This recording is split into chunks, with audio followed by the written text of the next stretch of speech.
علم سے دوری کتنی نقصان دہ ہے. جیسے کہ وہ مشہور حدیث آپ نے سنی ہوئی کہ ایک شخص نے 99 لوگوں کو قتل کیا، ایک بہت زیادہ عبادت کرنے والے کے پاس گیا اور اس سے مسئلہ پوچھا کہ بھائی میں نے اتنے قتل کیے ہیں، کیا میری کوئی توبہ ہو سکتی ہے؟ منع کر دیا گیا. اتنے قتل کے بعد کیا ہوگا؟ اس کو بھی قتل کر دیا گیا. بہت سے لوگ ایسے ہیں جن کا علم سے باقاعدہ تعلق نہیں ہوتا، اور تصور یہ ہے کہ شریعت ہمیں بہت بہترین طریقے سے آتی ہے، اور اگر کوئی حدیث ایسی بیان کی جائے جو انہوں نے کبھی نہ سنی ہو، ان کو پریشانی ہوتی ہے کہ آپ یہ نیا دین کہاں سے لے آئے.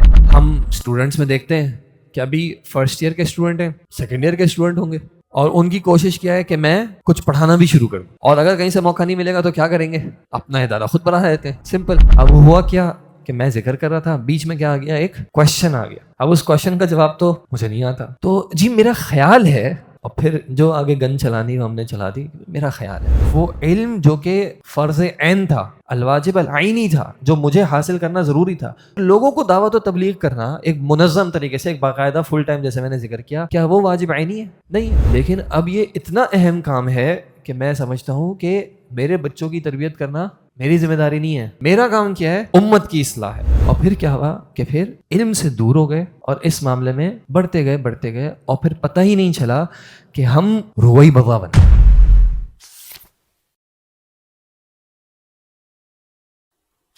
السلام علیکم ورحمۃ اللہ وبرکاتہ. الحمد للہ وحدہ والصلاة والسلام علی من لا نبی بعدہ. اعوذ باللہ من الشیطان الرجیم.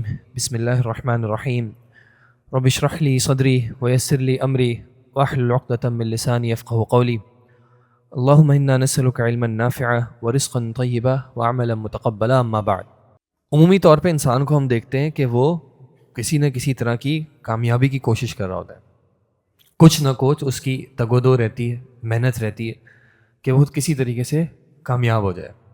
پھر فرق آتا ہے کہ کامیابی کا معیار کیا ہے، کیا ہوگا تو میں کامیاب تصور کروں اپنے آپ کو. اسی طرح ایک مومن بھی جو ہے وہ بھی کامیابی کی تلاش میں ہوتا ہے. وہ بھی سوچتا ہے، غور و فکر کرتا ہے، جاننے کی کوشش کرتا ہے کہ میں کیا ایسا کروں کہ میں کامیاب ہو جاؤں.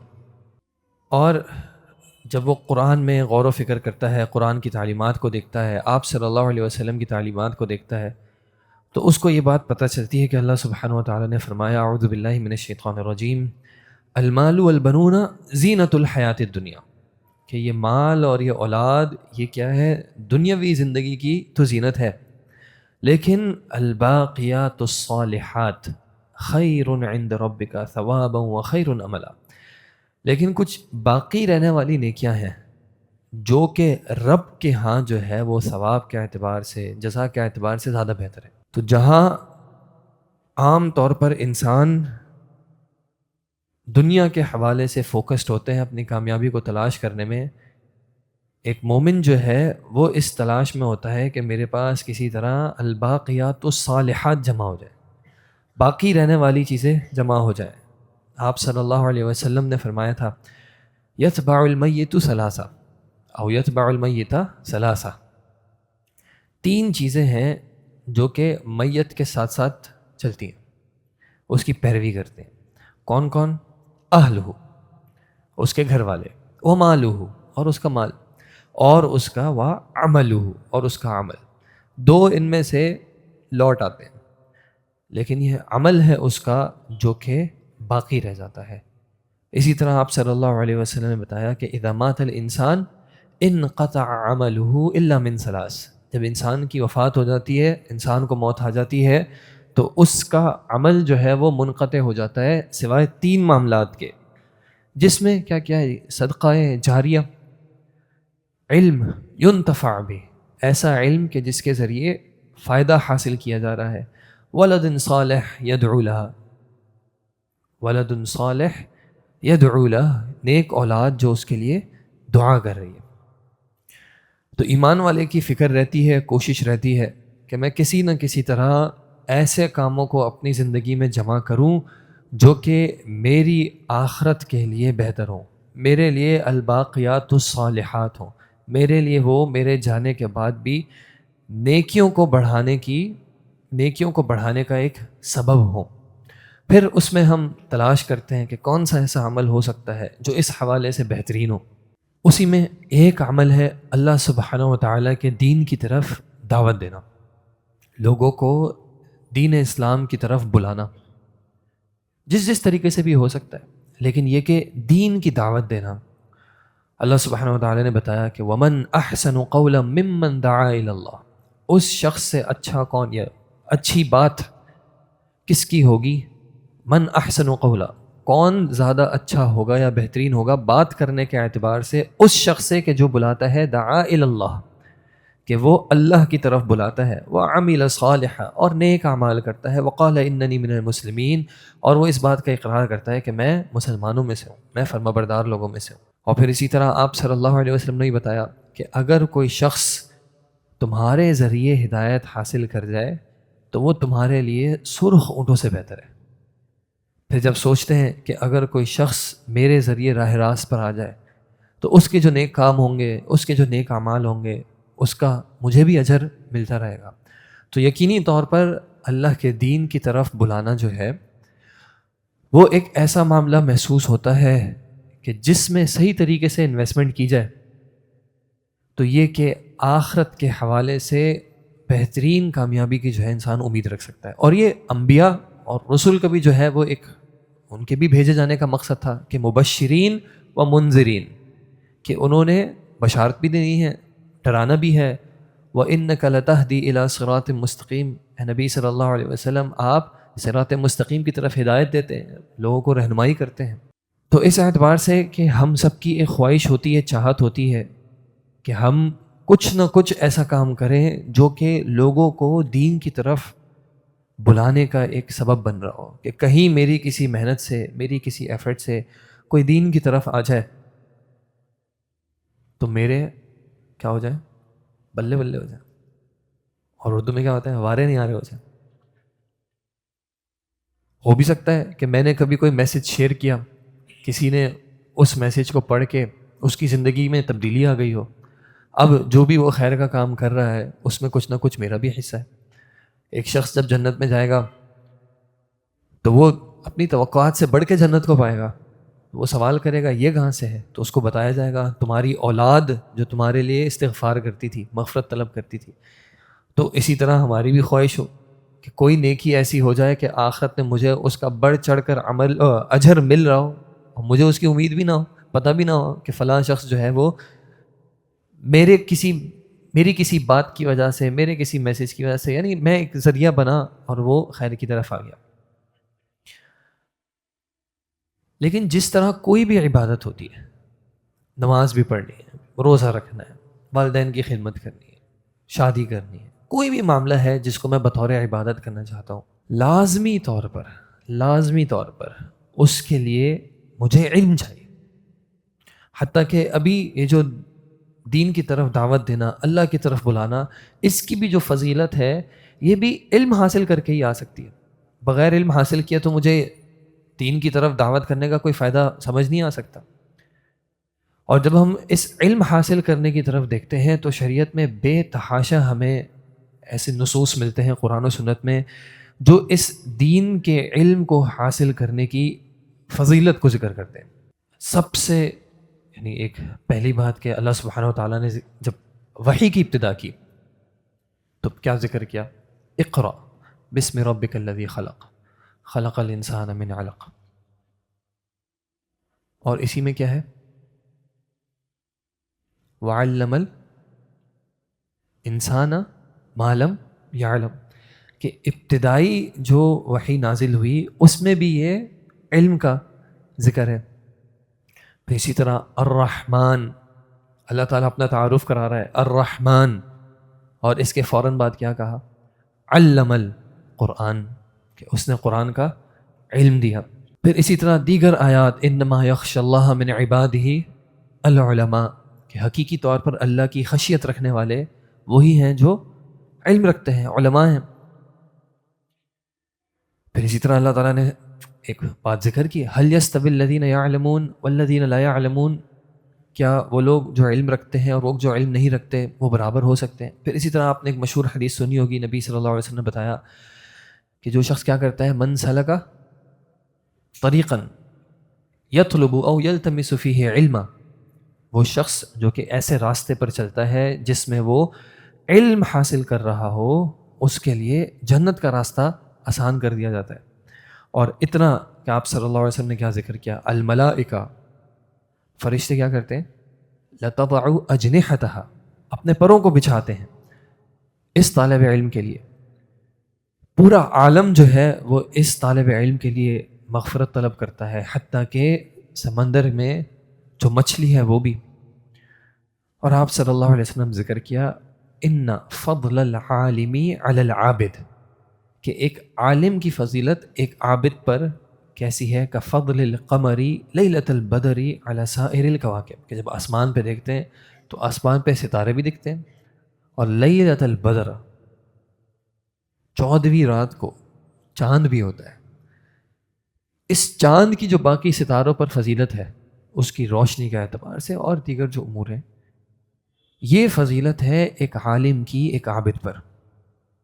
اور آپ صلی اللہ علیہ وسلم نے ذکر کیا کہ العلماء ورثۃ الانبیاء والانبیاء وان الانبیاء لم یورثوا دینارا ولا درہما، کہ انبیاء کی وراثت دینار و درہم نہیں ہوتی، ان کی وراثت علم ہوتا ہے۔ اور یہ علماء جو علم حاصل کرتے ہیں یہ انبیاء کے وارث بنتے ہیں۔ آج ہم سب کہیں نہ کہیں فکر کرتے ہیں، کہیں نہ کہیں تگ و دو کرتے ہیں، کس کے لیے؟ اپنے ورثاء کے لیے۔ ہماری محنت ہوتی ہے، کوشش ہوتی ہے، ایک فکر ہوتی ہے۔ آپ صلی اللہ علیہ وسلم نے ایک بار صحابہ سے سوال پوچھا تھا کہ تم میں سے کون ہے جس کو اپنے ورثاء کا مال اپنے مال سے زیادہ محبوب ہے؟ یعنی میں مر جاؤں، میرے مرنے کے بعد جو لوگ میرے مال کو حاصل کریں گے ان کا جو مال ہے کس کو جو ہے وہ زیادہ محبوب ہے، وہ والا مال کس کے مقابلے میں؟ اپنے مال کے مقابلے میں۔ تو صحابہ نے، ہمارے ذہن بھی آتا ہے، صحابہ نے جواب دیا کہ ہم میں سے تو ایسا کوئی نہیں ہے، ہم سب کی محبت کس کے مال سے ہوتی ہے؟ اپنے مال سے ہوتی ہے، ورثاء کے مال کا ہم نے کیا کرنا ہے؟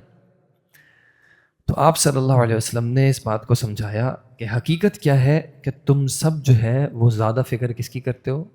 اپنے ورثاء کی مال کی۔ کیوں؟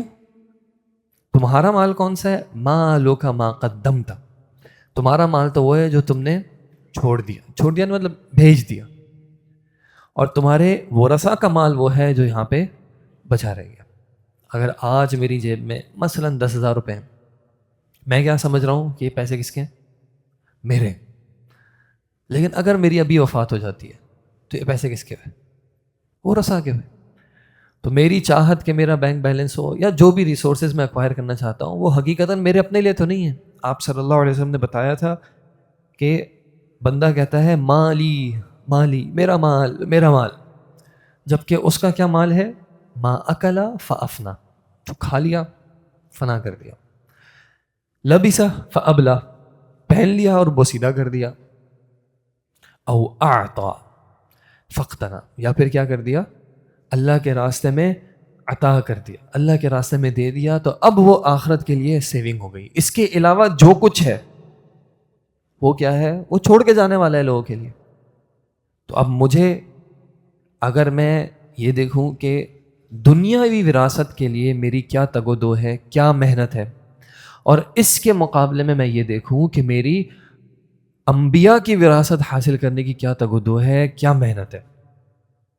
ایک بار ابو ہریرہ رضی اللہ عنہ مدینہ کے بازار سے گزرے اور انہوں نے جو ہے وہ بازار میں اعلان کیا کہ اے بازار والوں، تمہیں کس چیز نے عاجز کر دیا ہے؟ تو انہوں نے سوال کیا، کیا معاملہ ہے؟ تو ابو ہریرہ رضی اللہ عنہ ذکر کرتے ہیں کہ نبی صلی اللہ علیہ وسلم کی میراث جو ہے وہ مسجد میں تقسیم ہو رہی ہے اور تم لوگ یہاں پہ ہو، وہاں جا کے اپنا حصہ نہیں لیتے۔ کیا ہوا ہوگا؟ لوگ بھاگے بھاگے مسجد گئے کہ وہاں پہ وراثت تقسیم ہو رہی ہے نبی صلی اللہ علیہ وسلم کی، تو ہم بھی اس میں سے اپنا حصہ حاصل کریں۔ ابو ہریرہ رضی اللہ عنہ، لوگ چلے گئے، وہاں جا رہے ہیں، ابو ہریرہ رضی اللہ عنہ وہیں پہ رکے ہوئے ہیں، بازار میں رکے ہوئے ہیں، کیونکہ آئیڈیا ہے کہ کیا ہونے والا ہے، یہ لوگ واپس آنے والے ہیں۔ تو واپس آئے تو انہوں نے شکایت کی کہ یہ کیا معاملہ ہوا، آپ نے ہماری یہ کس طرح آپ نے ہماری رہنمائی کی؟ تو کیا جواب دیا کہ بتاؤ تم نے مسجد میں کیا دیکھا؟ تو کہتے ہیں مسجد میں ہم نے دیکھا قومن یصلون، بعض لوگ ہیں جو نماز پڑھ رہے ہیں، قومن یقرؤون القرآن، بعض لوگ ہیں جو قرآن کی قرات کر رہے ہیں، وقومن یتذاکرون الحلال والحرام، اور بعض لوگ ہیں جو ایک دوسرے کے ساتھ حلال و حرام کا مذاکرہ کر رہے ہیں، ایک دوسرے کو کیا کر رہے ہیں؟ سکھا رہے ہیں، بتا رہے ہیں، درس و تدریس کا معاملہ جاری ہے۔ ہم کیا وراثت کا تصور لے کے گئے تھے کہ کیا بٹ رہا ہوگا؟ مال بٹ رہا ہوگا، اس لیے ہم بازار والے ہیں، ہم بھاگے بھاگے گئے، لیکن وہاں پہ تو نماز پڑھی جا رہی ہے، قرآن پڑھا جا رہا ہے، شریعت کا علم حاصل کیا جا رہا ہے۔ تو ابو ہریرہ رضی اللہ عنہ نے اس بات کو ذکر کیا، ویحکم فذاک میراث محمد صلی اللہ علیہ وسلم، یہی تو آپ صلی اللہ علیہ وسلم کی میراث ہے جو وہاں بٹ رہی ہے۔ تو یہ بات کہ ہم غور و فکر ایک اس اعتبار سے بھی کریں کہ کس حد تک ہماری جو کوشش ہے وہ انبیاء کی وراثت کو حاصل کرنے کی ہے، اور کس حد تک ہماری جو ایک کوشش ہے وہ دنیا کے ہمارے ورثاء کی وراثت کو حاصل کرنے کی کوشش ہے، ہماری علم سے کس حد تک دوری ہے۔ اور ایک بات یہ بھی کہ علم سے دوری کتنی نقصان دہ ہے، جیسے کہ وہ مشہور حدیث آپ نے سنی ہوئی کہ ایک شخص نے 99 لوگوں کو قتل کیا، پھر کیا ہوا؟ ایک عابد کے پاس گیا، ایک بہت زیادہ عبادت کرنے والے کے پاس گیا، اور اس سے مسئلہ پوچھا کہ بھائی میں نے اتنے قتل کیے ہیں، کیا میری کوئی توبہ ہو سکتی ہے؟ منع کر دیا گیا، اتنے قتل کے بعد کیا ہوگا؟ اس کو بھی قتل کر دیا گیا۔ پھر وہ ایک عالم کے پاس گیا اور اس سے مسئلہ پوچھا، تو اس نے بتایا بالکل، یعنی مراد یہ کہ جب تک زندہ ہو تب تک توبہ کا دروازہ کھلا ہے۔ تو جب اس کا ایک عالم سے تعلق ہوا تو اس کو بہترین رہنمائی ملی۔ ہم اپنے معاشرے میں دیکھتے ہیں کہ بہت سے لوگ ایسے ہیں جن کا علم سے باقاعدہ تعلق نہیں ہوتا، بڑی بڑی عمریں ہو گئی ہیں، اور تصور یہ ہے کہ شریعت ہمیں بہت بہترین طریقے سے آتی ہے، اور اگر کوئی حدیث ایسی بیان کی جائے جو انہوں نے کبھی نہ سنی ہو، تو بجائے اس کے کہ دل اس بات کو قبول کرے کہ ہمارے علم کی کتنی کمی ہے، ان کو الٹا پریشانی ہوتی ہے کہ آپ یہ نیا دین کہاں سے لے آئے، آپ کو کہاں سے یہ بات پتہ چلی؟ ہم نے تو 40 50 سال جو ہے وہ اپنی زندگی کو گزار دیا، ہمیں تو یہ بات پتہ نہیں چلی، کیونکہ ہم نے علم حاصل نہیں کیا۔ علم کے لیے ضروری تھوڑی ہے کہ جو بڑا ہو اس کے پاس زیادہ ہو، ضروری کیا؟ ابراہیم علیہ السلام کو اللہ سبحانہ و تعالیٰ نے رسالت عطا کی۔ ابراہیم علیہ السلام اپنے والد کو جا کے کیا کہہ رہے ہیں؟ یا ابتی انی قد جاءنی من العلم ما لم یأتک، اے میرے والد محترم، مجھے ایسا علم عطا کیا گیا ہے جو آپ کو نہیں عطا کیا گیا، میرے پاس ایسا علم آیا ہے جو آپ کے پاس نہیں آیا، فاتبعنی، تو آپ میری اتباع کیجیے، اہدک صراطا سویا، میں آپ کی رہنمائی کروں گا سیدھے راستے کی طرف۔ تو یہ معاملہ کہ علم حاصل کرنے کی جو تگ و دو ہے، محنت ہے، یہ ایک زندگی بھر کا معاملہ ہے۔ امام احمد بن حنبل سے بھی یعنی ان کے بارے میں آتا ہے کہ انہوں نے کیا کہا، مع المحبرۃ الی المقبرہ، محبرہ انک پاٹ جو ہوتا ہے، لکھنے کے لیے قلم چاہیے اور انک چاہیے، تو وہ اپنے قلم کو اور اپنی انک کو ساتھ لے کے گھومتے تھے۔ تو کسی نے پوچھا کہ یہ کب تک یہ معاملہ ہے، یعنی آپ اتنے بڑے عالم دین ہیں، دنیا والے جو ہے یعنی دنیا بھر سے مسلمان آپ کی طرف دیکھتے ہیں، لیکن ان کی کیا روش تھی کہ اس علم حاصل کرنے کی کوشش کے ساتھ ہی مقبرہ تک یعنی اپنی قبر تک جانا ہے، کہ جب تک زندگی ہے تب تک یہ علم حاصل کرنے کی تگ و دو رہے گی۔ اسی طرح عبداللہ بن مبارک رحمہ اللہ، بعض لوگوں نے ان کو حدیث کی طلب میں محنت کر رہے ہیں، سیکھ رہے ہیں، تو بعض لوگوں نے ان کو گویا کہ آڑ دلانے کی کوشش کی کہ آپ اتنے بڑے ہو گئے، اب کیا یہ معاملہ ہے، کب تک جو ہے آپ یہ علم حاصل کرنے کی کوشش کریں گے؟ الی متی تسمع، یہ آپ کا روایات سننے کا معاملہ کب تک چلے گا؟ تو انہوں نے سمپل سا جواب دیا، الی الممات، کب تک چلے گا؟ یہ موت تک چلے گا۔ یعنی کہ سلف صالحین سے ہمیں کیا روش ملتی ہے کہ یہ علم حاصل کرنا ایک ایسا معاملہ ہے جو کہ کبھی رک نہیں سکتا، اور حقیقی طور پر کہتے ہیں دو طرح کے جو ہے نا وہ طالب ہیں جن کی بھوک کبھی نہیں ختم ہوتی، ایک مال کا اور ایک علم کا۔ جس کو مال کی محبت ہو جائے تو اس کی بھوک کبھی ختم نہیں ہوتی۔ آپ صلی اللہ علیہ وسلم نے کیا کہا تھا کہ اگر ایک وادی سونے کی بھی ہو تو کیا چاہے گا؟ وہ دوسری وادی چاہے گا، یہ نہیں ختم ہوگی۔ پھر اسی طرح اللہ جس کو علم کی چاہت دے دے، اللہ تعالی ہم سب کو ان میں سے بنائے، کہ جس کو اللہ علم کی چاہت دے دے تو پھر اس کی بھی خواہش ہوتی ہے، کوشش ہوتی ہے کہ کسی طرح مجھے کچھ نہ کچھ علم مزید حاصل ہو جائے، کیونکہ یقینی طور پر ہم میں سے کوئی بھی یہ بات نہیں کہہ سکتا کہ میرے پاس مکمل علم آ گیا۔ وَفَوْقَ كُلِّ ذِي عِلْمٍ عَلِيمٍ، ہر علم والے سے کوئی نہ کوئی اوپر ہے، اور یقینی بات ہے کہ العلیم اللہ سبحانہ و تعالیٰ کی ذات سب سے اوپر۔ اب جو ایک موضوع یہ تھا کہ ایک نیکی اپنی جگہ پہ ہے دین کی دعوت دینا، اور ایک نیکی علم حاصل کرنا۔ تو ایک بات تو یہ کہ دعوت دینے کی کیا اہمیت ہے، اس کے کیا فوائد ہیں، اس کی کیا فضیلتیں ہیں، یہ بھی ہمیں علم کے بعد ہی پتہ چلتا ہے۔ علم کے بغیر سورہ فاتحہ میں جو ہم بات ذکر کرتے ہیں، اہدنا الصراط المستقیم صراط الذین انعمت علیہم غیر المغضوب علیہم ولا الضالین، اور یہ تفسیر جو کہ مغضوب علیہم سے مراد کون ہے؟ یہود، اور ضالین سے مراد نصارہ۔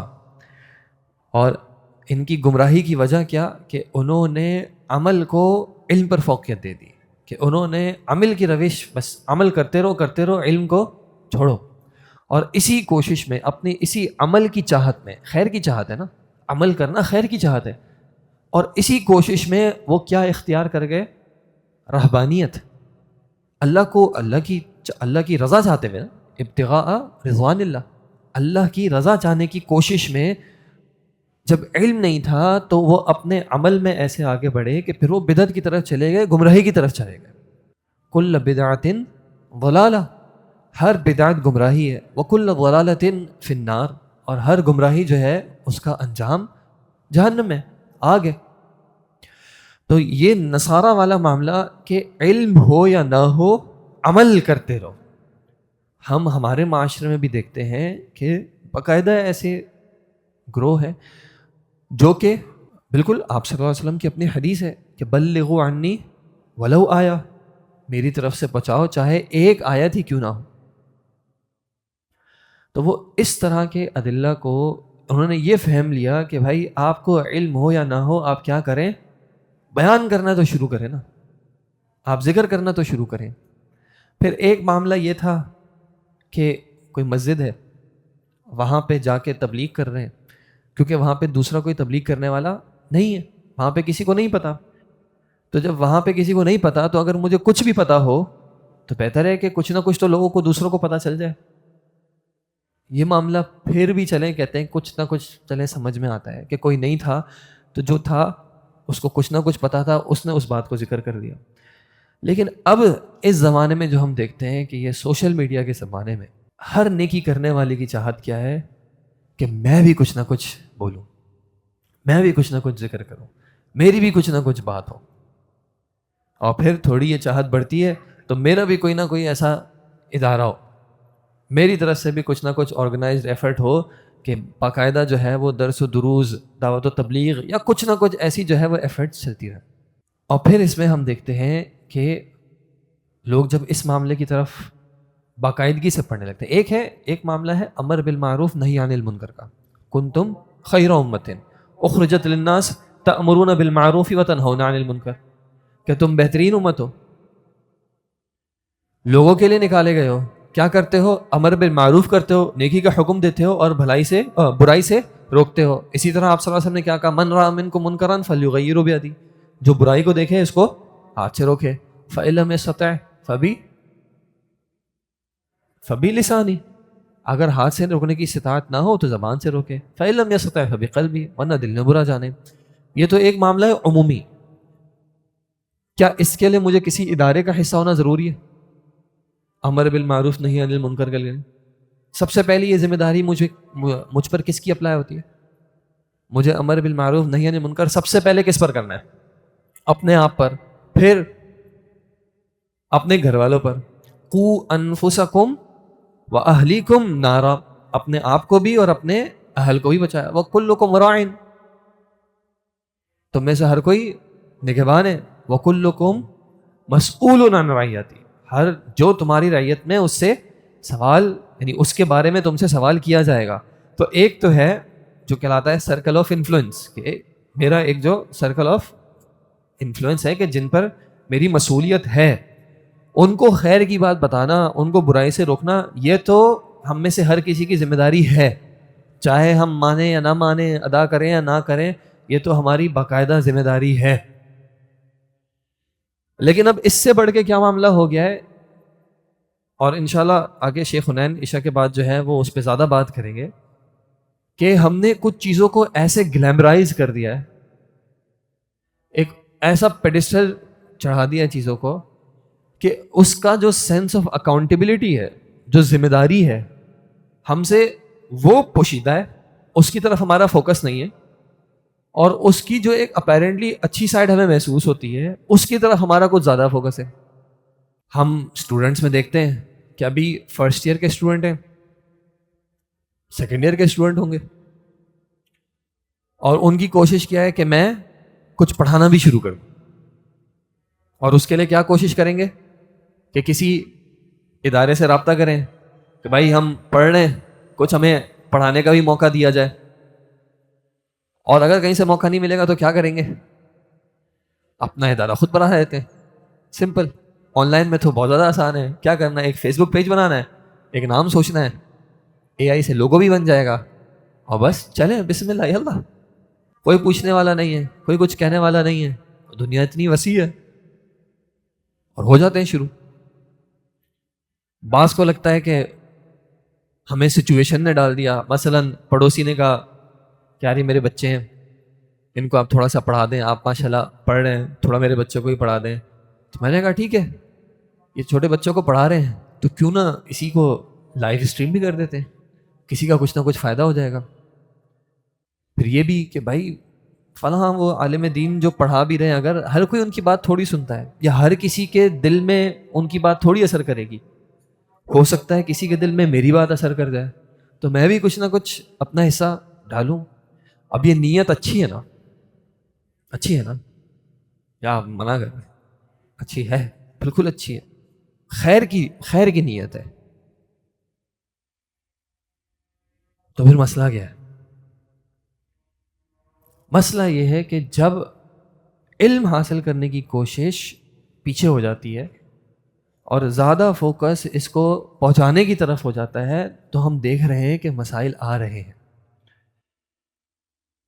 ایک معاملہ تو ہم یہ دیکھتے ہیں کہ سلف صالحین کے ہاں یہ کبھی بھی اس طرح کی اپروچ نہیں رہی کہ آپ بس ایک آیت یا ایک حدیث پڑھیں اور جا کے لوگوں میں اس کو بیان کرنا شروع کر دیں۔ ہاں، اپنے جو ایریا ہے، اپنا جو سرکل ہے، آپ گھر پہ جائیں گے، اپنے گھر والوں کے ساتھ اس کو ڈسکس کریں، ریوائز کریں، ان کو پڑھائیں کہ آج میں نے یہ سیکھا، ان کے کچھ سوالات ہوں اس کو بھی آپ سنیں، اور جہاں سے آپ پڑھ رہے ہیں وہاں سے جا کے ان کو جوابات بھی لے کے دیں۔ یہ کیا کام ہے ہمارا؟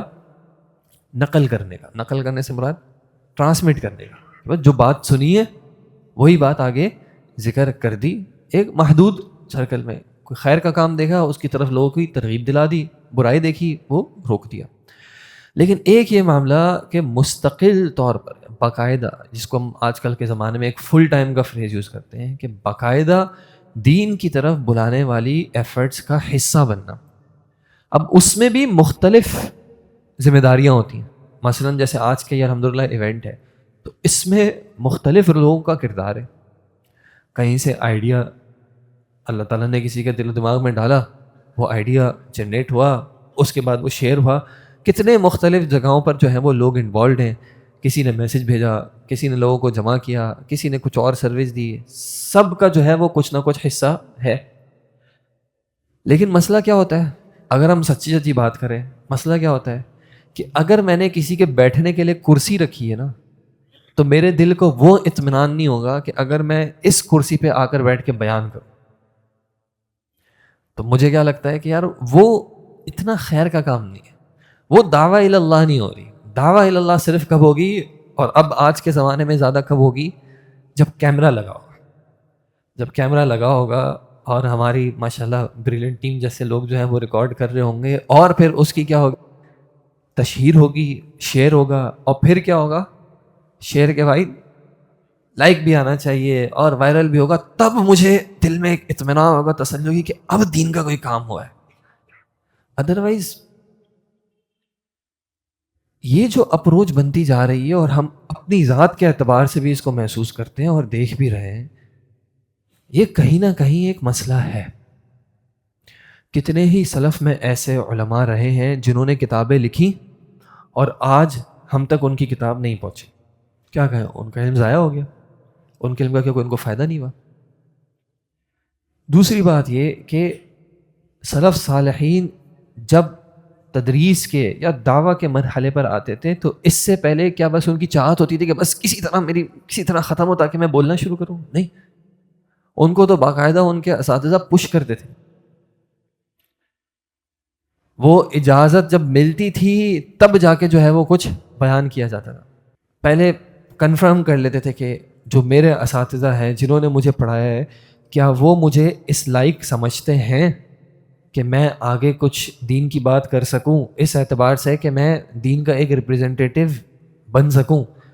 یا کہیں ایسا تو نہیں کہ بس میں نے فوائل للمصلین پڑھا تھا اور میں نے وہی بیان کر دیا.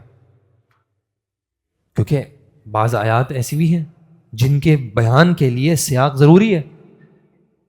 یا میں نے کسی کا شبہ سنا تھا، مجھے پتہ ہی نہیں تھا کہ یہ اہل السنہ والجماعہ کا قول ہے بھی یا نہیں.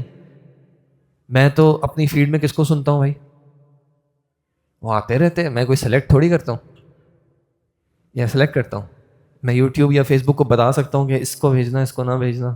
نہیں، ہم تو جو آتا ہے سنتے ہیں اور پھر سنتے ہیں اور کچھ نہ کچھ دل و دماغ میں جاتا ہے، کچھ نہ کچھ وہ اپنا چھوٹا موٹا اثر کرتا ہے. اب میرے پاس تو کرائٹیریا نہیں ہے فی الحال، میں تو نہ قرآن کی تفسیر صحیح طریقے سے پڑھی ہے، نہ میرا احادیث کا کوئی مطالعہ ہوا ہے، نہ مجھے عربی زبان سمجھ میں آتی ہے. جیسے کہ انما انا بشرن، انا کیا کرتا ہے؟ بے شک تاکید کرتا ہے. ماں کیا کرتا ہے؟ ماں نفی کرتا ہے. انا بشرن کا مطلب میں انسان ہوں. انا بے شک، ماں انا بشر. میں تو آیت سنی، کسی نے یہ ترجمہ کیا اور میں دیکھا بالکل کیا سبحان اللہ، آیت سے استدلال ہو رہا ہے. فابتغوا الیہ الوسیلہ، کیا کرو؟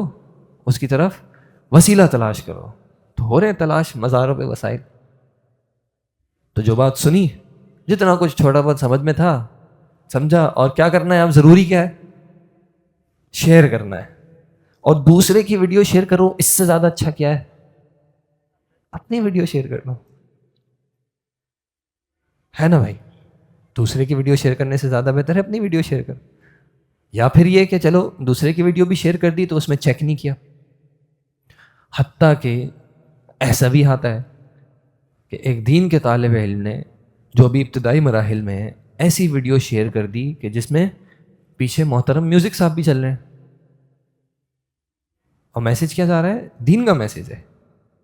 ابھی حال میں ایک ایسی کلپ دیکھی تھی جس میں اللہ ہم سب کو محفوظ رکھے، آیت پڑھی جا رہی ہے لیکن بیک گراؤنڈ میں میوزک چل رہا ہے، اور وہ ایک دین کے اسٹوڈنٹ نے شیئر کی. ایک تصور آتا ہے کہ کوئی میڈیکل، آپ میں سے کوئی میڈیکل کا اسٹوڈنٹ ہے؟ نہیں، کوئی بھی نہیں. سبحان بھائی، فرسٹ ایئر میڈیکل کا اسٹوڈنٹ ہو، چلیں آپ کی فیلڈ فرسٹ ایئر جو ہے وہ ڈینٹسٹری پڑھنا شروع کرے اور وہ کہے کہ میں صبح کو پڑھوں گا، شام میں کلینک بھی کھول لیتا ہوں، پریکٹس بھی کر لوں گا، جتنا آئے گا اتنا اپلائی کر لوں گا، جب دانت نکالنا سیکھوں گا تو دانت نکال لوں گا، جب کیا کرتے ہو اسکیلنگ کرنا سیکھوں گا تو جا کے رات کو شام میں اسکیلنگ بھی کر لوں گا، خیر بچاؤں گا، میں فری میں کر دوں گا. چلے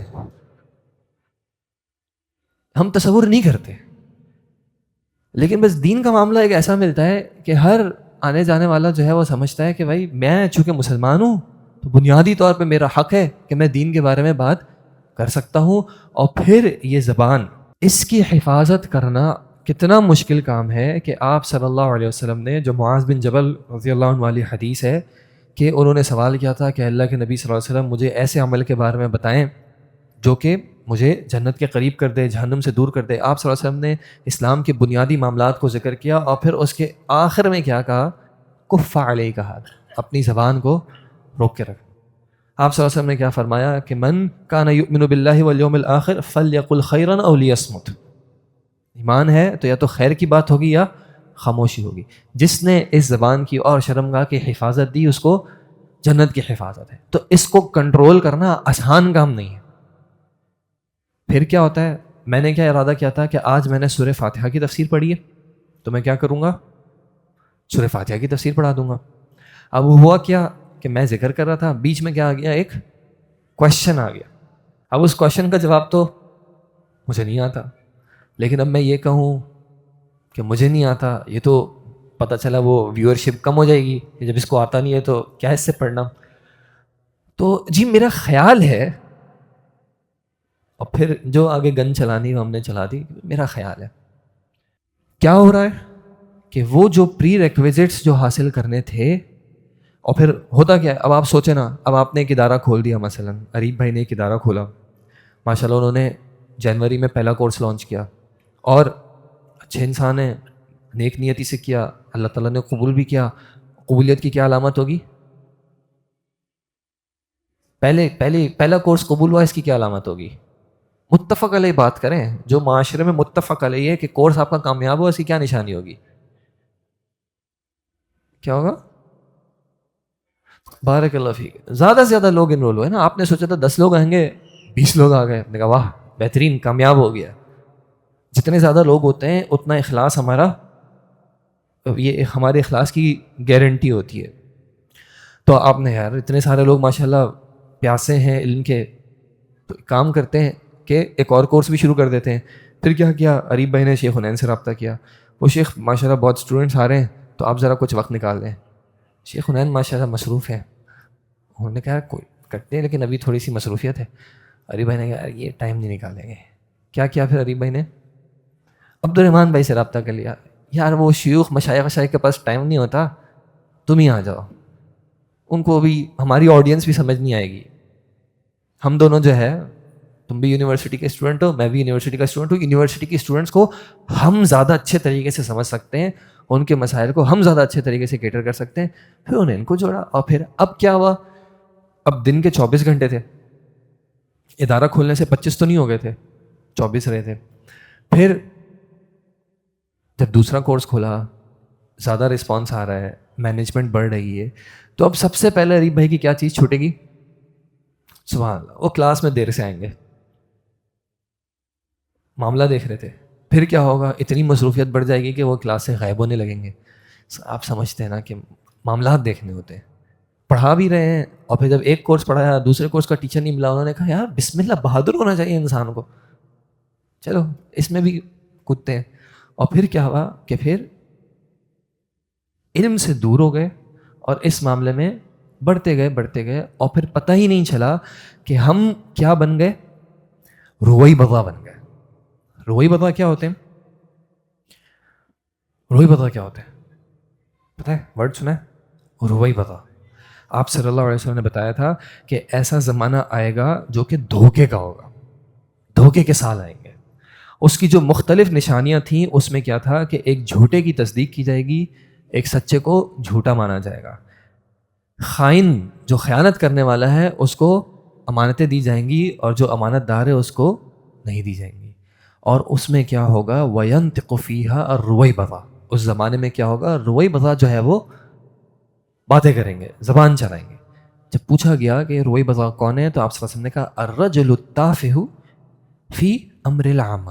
ایک عام شخص ہوگا لیکن وہ باتیں کس معاملے میں کرے گا, لوگوں کے عمومی معاملات میں. دوسری جگہ پہ کہ الفویسق یتکلم فی امر العامہ, فسق و فجور کرنے والا شخص ہے, اور وہ بات کرے گا کہ امت کے مسائل کا حل میرے پاس ہے. السفی یتکلم فی امور العامہ او فی امر العامہ. بیوقوف شخص ہوگا, وہ کیا کرے گا, عام لوگ یعنی ایسے معاملات کہ جس کا تعلق عوام الناس سے ہے اس میں وہ بات کر رہا ہوگا. ہم میں سے کوئی نہ کوئی تو ایسا ہوگا جس کا بجلی کا بل ٹائم پہ پے نہیں ہوا ہوگا, جیب میں بھی پیسے ہیں لیکن پھر بھی ٹائم پہ پے نہیں ہوا. کیوں نہیں پے ہوا تھا؟ بھول گئے تھے, مصروف تھے, مس مینجمنٹ ہو گئی. ہمارا یہ حال ہے, لیکن ہم کمفرٹیبل انف فیل کرتے ہیں کہ ہم بتا سکیں کہ یہ سوسائٹی کیسے چلنی چاہیے. ہم کمفرٹیبل انف فیل کرتے ہیں کہ ہم بتا سکیں کہ ملک کیسے چلنا چاہیے. اور کہیں نہ کہیں ہم نے ایک تصور رکھا ہوا ہے کہ اگر خلافت آئی تو اس کا خلیفہ کون بنے گا جی. ہمیں تو پتہ ہے نا. کبھی آپ خواتین کی ہوگی ڈفرینٹ کانورسیشن ہوگی, مردوں کی کانورسیشن تو کچھ ہی طرح کی ہوتی کہ ملک کا جو فیصلہ ہوا کیوں غلط تھا, اصلاً کیا کرنا چاہیے.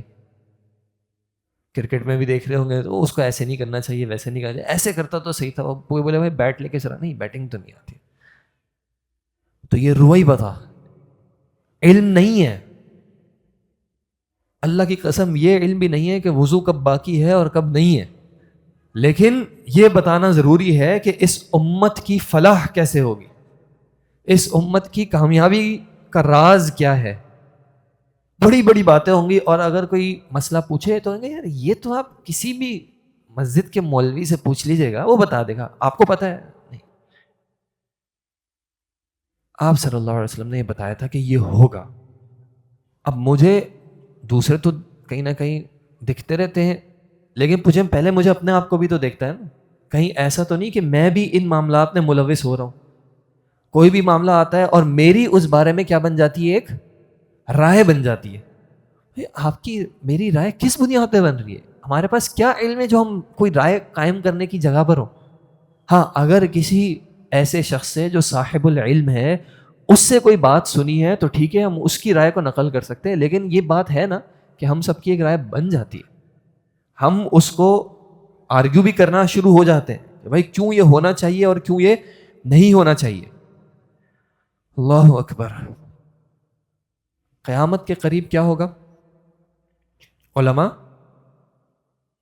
اٹھا لیا جائے گا, علم اٹھا لیا جائے گا. وہ علم کیسے اٹھایا جائے گا؟ علماء اٹھا لیے جائیں گے. پھر کیا ہوگا؟ کیا ہوگا؟ جہل رہ جائے گا. یا لوگ کیا کریں گے, جہلا کو اخذ کر لیں گے, پکڑ لیں گے, اور کیا کریں گے, ان سے سوال کریں گے, پوچھیں گے. کیا آج ایسا نہیں ہوتا کہ کوئی بھی شخص کہتا ہے میں دین پڑھانا, میں فلاں, یعنی اسکالر یا جو بھی آپ نام کر لیں, بڑے لیول پہ جائیں چھوٹے لیول پہ جائیں, کیا ہوگا؟ لوگ سوال کریں گے, اور پھر کیا ہوتا ہے؟ فَضَلُّوا وَأَضَلُّوا, خود بھی گمراہ ہوتے ہیں اور دوسروں کو بھی گمراہ ہوتے ہیں. گمراہی سے بچنے کے لیے, ضلالت سے بچنے کے لیے, ضاد والی ضلالت, گمراہی والی, غیر المغضوب علیہم ولا الضالین, اس گمراہی سے بچنے کے لیے کیا کرنا تھا؟ علم حاصل کرنا تھا. یہ علم خود بتاتا ہے کہ اب کیا کرنا ہے اور کیا نہیں کرنا. میں قرآن کا مفسر بن کے بیٹھا ہوا ہوں, اور مجھے اذ قال موسیٰ لقومہ میں موسیٰ جو ہے وہ مبتدا مرفوع لگ رہا ہے,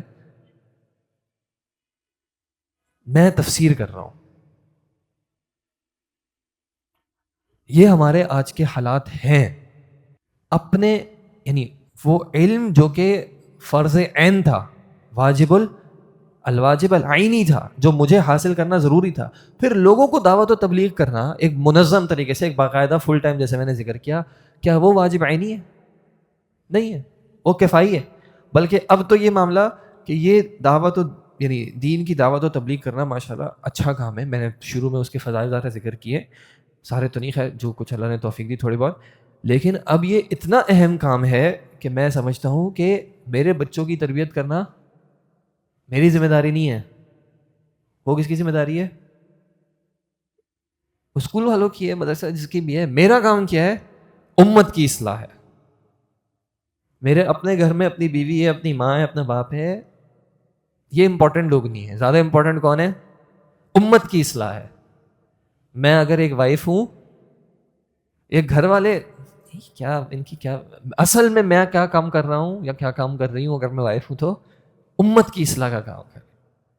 صبح میں نے قرآن پڑھانے جانا ہے, پھر اس کے بعد میں نے حدیث پڑھانے جانا ہے, پھر میں نے دوسرے ادارے پہ جانا ہے اور یہ کرنا ہے وہ کرنا ہے. اور اپنے بچوں کا کیا ہو رہا ہے؟ اسکول ہے نا. اپنے بچوں کا کیا ہو رہا ہے؟ وہ خادمہ ہے نا, یا وہ آ کے کھیل لیں گے, کچھ کر لیں گے, بڑے ہو ہی جائیں گے, اللہ ان کو بڑا کر دے گا, اللہ تربیت کر دے گا. تو وہ جو مجھ پر واجب عینی تھا اس کو میں اگنور کر سکتا ہوں, اور جو کفائی تھا یا کسی جگہ پر مستحب تھا, واجب بھی نہیں تھا, وہ میری پرائرٹی بن گیا ہے. تو یہ پرائرٹیز کیوں خراب ہو رہی ہیں؟ علم نہیں. اللہ سبحانہ و تعالیٰ نے کیا ہمیں حکم دیا تھا؟ آپ صلی اللہ علیہ وسلم کو کہا قل ھذہ سبیلی، آپ کہہ دیجئے یہ میرا راستہ ہے. ادعو الی اللہ، میں کیا کرتا ہوں؟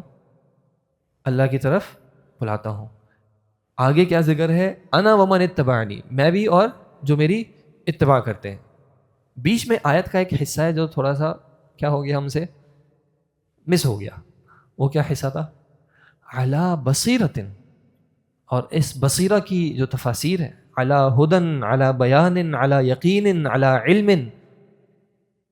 وہ مس کر دیا ہم نے، اور ہم بڑھ گئے کہ چلو لیٹس عمل کر لیں، علم آ جائے گا. اور ہم اپنے آپ کو دیکھیں، سچی چھوڑیں باہر والوں کو، چھوڑیں اپنے آپ کو دیکھیں. ہم میں سے کتنے ایسے ہیں جو کہ کہیں نہ کہیں بولنے کی خواہش میں ہیں، چاہت میں ہیں؟ ہم یہ دیکھیں کہ ہمیں قرآن کا کتنا حصہ حفظ ہے، ہمیں کتنی احادیث حفظ ہیں، کتنے فقہی اقوال محفوظ ہیں. یا یہ کہ ہم بس یہی علم ہے کہ وہ جیسے ہمارا اس کا یہ علم ہے، ہمارا بجلی گئی علم گیا. اور پھر صرف یہ والا علم نہیں، انما یخشی اللہ من عبادہ العلماء. میں اکیلے میں تو فوراً ریلز کھول لیتا ہوں، کیونکہ میں جو ریلز بھیج رہا ہوں وہ مجھے پتہ کیسے چلا کہاں سے آئیں. میرے پاس اتنا ٹائم ہے کہ میں انسٹاگرام پہ بھی پہلے ریلز چیک کر لیتا ہوں، فیس بک پہ بھی چیک کر لیتا ہوں، یوٹیوب پہ بھی چیک کر لیتا ہوں، ٹک ٹاک پہ بھی، اور ان میں سے پھر چن کے جو ہے بیسٹ والی شیئر کرتا ہوں. تو یہ اس کے لیے میرے پاس سب کا ٹائم تھا. لیکن وہ ایک کتاب جو کہ میں نے اس سال پڑھنا شروع کی تھی وہ ختم نہیں ہو رہی مجھ سے. اور اگر ختم ہو بھی گئی کسی طریقے سے کلاس میں کر کے ایگزام پاس کر دیا، تو میں اگلے سال جب اس کتاب کو اٹھاتا ہوں تو مجھے ایسا محسوس ہوتا ہے کہ کتاب میرے لیے اجنبی ہے. اگلا استاد جب پوچھتا ہے پچھلی کتاب کے بارے میں کوئی، تو ایسا محسوس ہوتا ہے کہ یہ کچھ یاد نہیں. 8 سال 10 سال ہمارے گزر جاتے ہیں. انما یخشی اللہ من عبادہ العلماء. ہماری نماز، ہماری زندگی میں تہجد نہیں آ پاتی، ہمارا دل نہیں نرم ہو پاتا، ہم اپنی تنہائیوں کو بہتر نہیں کر پاتے، ہمارے اخلاق نہیں بہتر ہو پاتے، ہمارا اپنے والدین سے برتاؤ نہیں بہتر ہو پاتا، ہمارا اپنے گھر والوں سے برتاؤ نہیں بہتر ہو پاتا، ہم سے جھوٹ نہیں چھوڑا جاتا، ہم سے کوئی سگریٹ، چھالیا، پان، گٹکا نہیں چھوڑا جاتا، ہم سے گالیاں نہیں چھوڑی جا رہی، ہم سے میوزک نہیں چھوڑا جا رہا، ہم سے موویز نہیں چھوڑی جا رہی، ہم سے ڈرامے نہیں چھوڑے جا رہے. علم کی کمی ہے. انما یخشی اللہ من عبادہ العلماء. علم کی یقیناً جو ہے وہ ہمارے اندر بے تحاشا کمی. جو حافظ ہیں الحمدللہ اللہ نے حفظ کرا دیا، رمضان میں پورا قرآن سنا بھی دیا، مہینے کے اندر ایک بار قرآن سے دورہ بھی ہو جاتا ہے. لیکن وہ قاری صاحب کو، حافظ صاحب کو پڑھتے پڑھتے جب بیچ میں روکا جاتا ہے، کیا بول رہے تھے تو کچھ نہیں پتا، اس کا معنی کیا ہے نہیں سمجھ میں آ رہا. اس پہ تدبر کرنا، تفکر کرنا.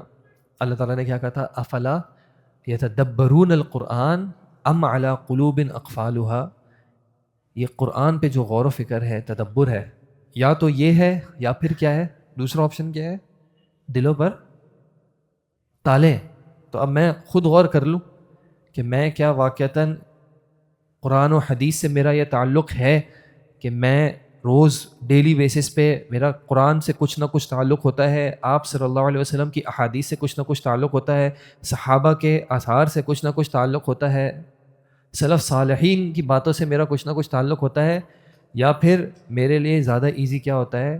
یہ کوٹ کرنا کہ وہ کون سے صاحب، وہ انگریزی کے کوئی صاحب جو ہے انہوں نے کیا کوٹ دیا اور انہوں نے کیا کوٹ دیا، یا وہ پرٹیکولر فلاسفر جو ہیں وہ کیا کہہ رہے ہیں اور وہ دوسرے فلاسفر وہ کیا کہہ رہے ہیں. میرا اپنے یہ وہ علم جو کہ انبیاء کی وراثت تھی. میں انجینئرنگ تو کر رہا ہوں، میں میڈیسن تو پڑھ رہا ہوں، میں سوشل سائنس تو پڑھ رہا ہوں، میں اکاؤنٹنسی تو پڑھ رہا ہوں، اور اس کے لیے کتنا پڑھ رہا ہوں بھائی؟ 16 سال اسکول پڑھی، پھر کالج پڑھا، پھر یونیورسٹی پڑھی، اور اس میں بھی پہلے انڈر گریجویٹ کیا، وہ بھی کافی نہیں ہے، گریجویشن کرنی پڑے گی، اور اب تھوڑے عرصے میں گریجویشن بھی بالکل کافی نہیں ہوگی، کیا کرنا پڑے گا؟ P H D graduation masters ہو گیا نا, پی ایچ ڈی کرنی پڑے گی, پھر تھوڑے عرصے میں پی ایچ ڈی بھی کافی نہیں ہوگی, کیا کرنا پڑے گا, پوسٹ ڈاک کرنا پڑے گا, اور اسی میں جو ہے ہم چلتے رہیں گے, پھر جاب آئے گی وغیرہ آئے گی. اور یہ علم جو کہ انبیاء کی وراثت, وہ علم جو کہ جنت کے راستے آسان کرتا ہے, اور حتیٰ کہ یہ علم کتنی افضل عبادت ہے, کتنی فضیلت والی عبادت ہے, یہ بھی ہمیں محسوس نہیں ہوتا, بلکہ ایک کمی سی رہتی ہے کہ یار صرف ابھی ہم پڑھ رہے ہیں, صرف نہیں ہوتا پڑھنا. علم حاصل کرنا اٹ سیلف افضل ترین اعمال میں سے ہے. اور اس کے بعد یعنی اس علم سے جو متعلق اعمال ہیں وہ بھی زندگی میں لانے ہیں, اور ان اعمال کو اس علم کو آگے بھی بڑھانا ہے. والعصر ان الانسان لفی خسر الا الذین آمنوا وعملوا الصالحات وتواصوا بالحق وتواصوا بالصبر. ترتیب ہے نا, ایمان معاملات دیکھے, عمل الصالحات اعمال آئے, وتواصوا بالحق. اسی طرح شیخ محمد بن عبد الوہاب رحمہ اللہ, انہوں نے اصول الثلاثہ میں کیا ذکر کیا کہ 4 معاملات ہم میں سے ہر کسی پر واجب ہے. سب سے پہلے کیا کہا, علم حاصل کرنا اس کے ادلہ کے ساتھ, پھر اس پر عمل کرنا, پھر کہا کہ الدعوہ الیہ, پھر اس پر صبر بھی کرنا. تو یہ کہ یہ جو پرائرٹائزیشن ہے, اپنی پرائرٹائزیشن کو ہمیں قرآن و سنت پر پیش کرنا پڑے گا کہ کیا میری پرائرٹائزیشن قرآن و سنت کے موافق ہے یا نہیں. اگر میری پرائرٹائزیشن قرآن و سنت کے موافق نہیں ہے, میں پھر بھی اس کو برقرار رکھنا چاہتا ہوں, تو میں یقین کر لوں کہ میں علم کی پیروی نہیں کر رہا, میں خواہشات کی پیروی کر رہا ہوں. قرآن وما آتاکم الرسول فخذوہ وما نہاکم عنہ فانتہوا, اگر میں اس پر عمل نہیں کر پا رہا تو اس کا مطلب ہے کہ میں قرآن و سنت پر عمل نہیں کر رہا, چاہے میرے پاس کتنی ہی ادلہ کیوں نہ ہو. یہ اسلام جو ہے اپنے آپ کو جھکانے کا نام ہے, سبمیشن کا نام ہے. اللہ تعالیٰ سے دعا ہے کہ جو کچھ کہا گیا اس میں جو بھی خیر کی بات تھی, اللہ تعالیٰ ہم سب کو اس کا فہم بھی عطا کرے اور اس پر عمل بھی عطا کرے.